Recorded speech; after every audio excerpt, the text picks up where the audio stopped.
Right, it seems like this week's narrative is how Dana White and the UFC seem to be the ones that fumbled the bag after Francis Ngannou did such a fantastic job against Tyson Fury. And the entire MMA world, like, we just cannot seem to stop taking an absolute victory lap together. It feels like we've all won this. We finally got one over boxing. It honestly feels like we won this fight. A real danger here is that so many UFC fighters are now looking at how much money they can make in boxing, as well as how much legacy they can add to their name by taking out a high-level boxer. And one fighter that this seems to be affecting the most this week is Sean O'Malley.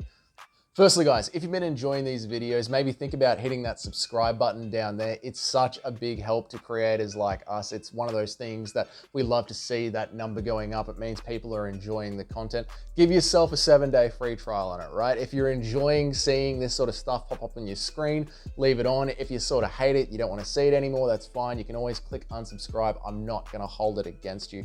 Let's get into today's actual topic, Sean O'Malley in boxing. Should Sean O'Malley do boxing as his next fight? Well, firstly, no. I think his next fight should be Martin Cheeto Vera, just for the fun of it, just for the parody of it, even though Merab Dvalishvili does unfortunately deserve that shot. Even Aljo deserves that shot, really.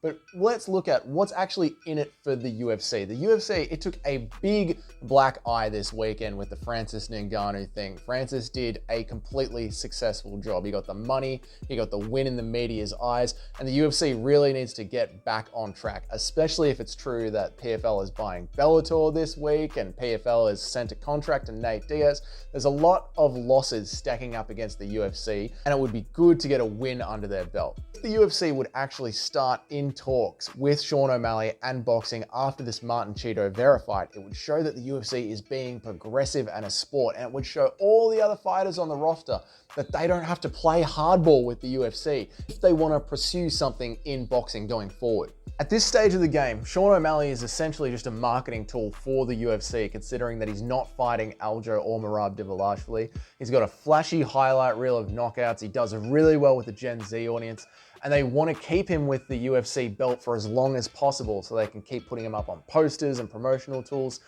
And he might have to face Merab Dvalishvili if he gets through Henry Cejudo. If they set up a boxing match for Sean O'Malley after he fights Cheeto Vera, you never know what's going to happen to Merab. Maybe he can get injured. Maybe a contender finally beats him. Because honestly, I don't see Sean O'Malley's championship run going past Merab Dvalishvili. Do you? Let me know that down in the comments. How do you see O'Malley going against Merab? Co-promotion and management would also bring money into the UFC and fans into the UFC, because right now the UFC seems to be fighting an uphill battle against boxing with how badly things went in the Francis Ngannou situation. If Sean O'Malley is contractually obligated to wear UFC gear, or to at least wear UFC logos on his pre and post-fight interviews, everything around his boxing walkout, it's essentially free advertising for the UFC to a whole new audience.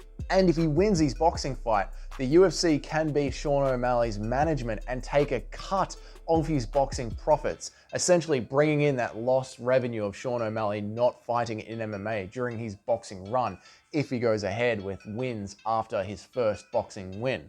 If Sean O'Malley loses his first boxing fight, he'll stop complaining and wanting to go over to boxing, and he's still an MMA champion. And you can see the MMA media machine will just roll on and talk about how his MMA striking is still some of the best in MMA, because he has his spinning attacks and his elbows and his leg kicks and his takedown defense and all that kind of stuff. They'll still just pump him up as one of the best strikers in MMA because it's a lot more fluid than boxing. It will really be no loss to MMA if Sean O'Malley loses in boxing. It's sort of a win-win situation for the UFC. Best case scenario is Sean O'Malley wins his boxing debut and goes ahead with boxing and books in big money fights, and the UFC can take 20 or 30% of that. Worst case scenario is he loses and he comes right back and fights for a title shot in the UFC, and just have the UFC media cover the loss. One thing the UFC could look at with not just Sean O'Malley, but with all their fighters, they could still keep them in contracts if they have a boxing contract for them and an MMA contract for them. When they re-sign, they could re-sign with boxing and MMA and then re-sign the sunset clause, which has been a big problem for the UFC right now. A lot of their stars are aging out of their sunset clauses and moving on to the boxing. Masvidal is going to be fighting in January in boxing, but he is still contractually obligated to have MMA fights under the UFC. We saw what happened with Nate Diaz. We saw what happened with Jose Aldo. If they allow these fighters to go over to boxing, they can sign them under boxing contracts as well and then hold on to those fighters long term and keep that control that the UFC seems to be losing and seems to have shown a blueprint of how to lose control with this Francis Ngannou situation. The question is then, how would Sean O'Malley actually go in boxing? Now, it's very hard to tell. Obviously, the boxing community is going to say straight away that Sean O'Malley is going to get knocked out. And when we've seen MMA fighters go over to boxing, it usually doesn't go well for those MMA fighters. But those MMA fighters that have done it have been old, retired, out of their prime fighters, all right? We don't need to go through the list, but just to refresh your memory, it's Tyron Woodley, Ben Askren, Nate Diaz, Anderson Silva. These fighters that are very old and at the end of their career.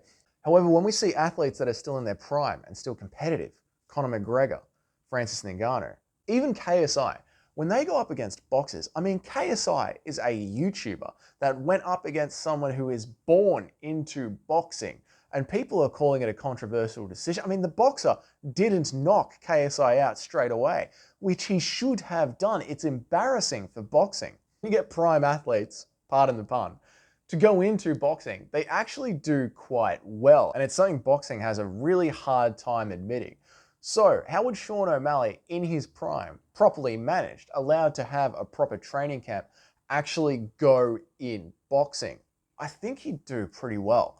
Let me know what you guys think down in the comments. How would Sean O'Malley do in boxing? Should the UFC actually look at this and start allowing their fighters to go out in boxing as well? I know Dana White loves to have that grip of control over it, but it's shown that he's losing it anyway, so he might as well work with the tide than fight against it. Once again, guys, if you've been enjoying these videos, maybe consider hitting that subscribe button down there, and I'll see you all in the next one.